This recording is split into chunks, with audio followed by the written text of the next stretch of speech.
This Good Morning Northwest Morning Sprint is brought to you by Bill's Heating and Air Conditioning. 6:52 is your time. Let's get you ready to take on your Tuesday here in the Morning Sprint. Emily Bloom is in for Mark Peterson this morning, talking about spring coming, but we're not 100% in the clear yet. Destiny Richards is live in Kootenai County, where voters will have the chance to decide 2 Coeur d'Alene public school levies today. But we begin with police looking for the person who shot and killed a man in north central Spokane last Tuesday. According to Spokane police, this man, 39-year-old Joshua Van Duras, was trapped inside his car when he crashed into a parked car. Firefighters pulled him from the car and say he had 2 bullet wounds in his chest. A body was found at High Bridge Park Sunday around 5 o'clock in the evening. Spokane police believe there was potential criminal activity involved. Major Crimes is investigating. The identity and cause of death will be released later on. An Idaho judge once again delayed the execution of this man, Gerald Pizzuto. He was set to die by lethal injection on March 23rd. Pizzuto has been on death row since 1986 for killing 2 people in Idaho County. He was supposed to be executed last year, but the state couldn't get the chemicals that it needed to do it. His attorney filed a motion to stay that execution for several reasons. You can find out what those reasons are right now by finding this story on KXLY.com.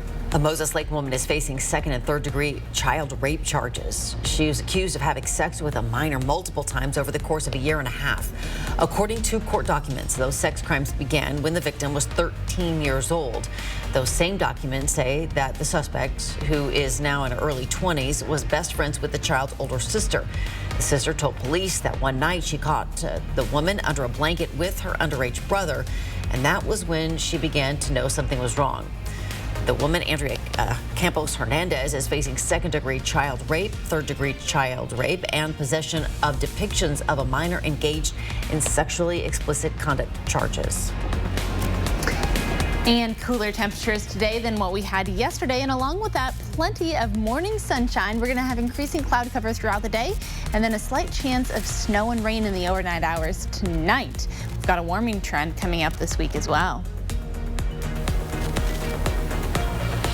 And we have been live this morning talking about 2 Coeur d'Alene public school levies that are up for a vote today. Polls open at 8 a.m. and the Coeur d'Alene Public Schools just wants these 2 levies to be passed, not only to fund school programs, but also to pay for certain staff members like nurses and school resource officers. There's also a safety and maintenance levy as well. There is opposition to both of these levies, but if Kootenai County voters want to weigh in, polls open at 8 and close at 8 tonight. The Coeur d'Alene Public Schools Board says it is going to wait to finalize a plan on where transgender students will use the bathroom in schools. Right now, trans students can use a private bathroom instead of gender-specific bathrooms, but there is no specific rules. The board said a bill making its way through the Idaho legislature would give them a better idea on how to move forward. Senate Bill 1100 would require public schools to maintain gender-specific bathrooms, locker rooms, and dressing areas based on a student's birth sex and provide options for students who do not identify with either. The bill is set for a hearing in the House next.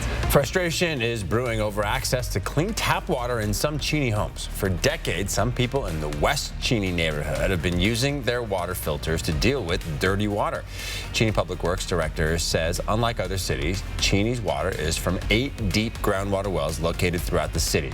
The brown water, they say, is from the result of iron and minerals. The city says the water quality actually does meet standards to drink. As of now, there's no solution to fix that discoloration, but the City Council may look for a new plan.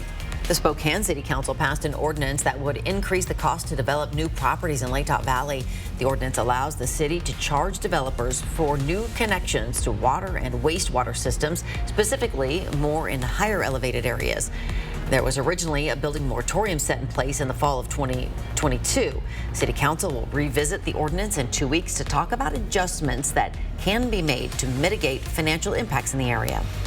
Well, Bremerton High School football coach Joe Kennedy, you may remember, he lost his job for praying on the field, has been reinstated.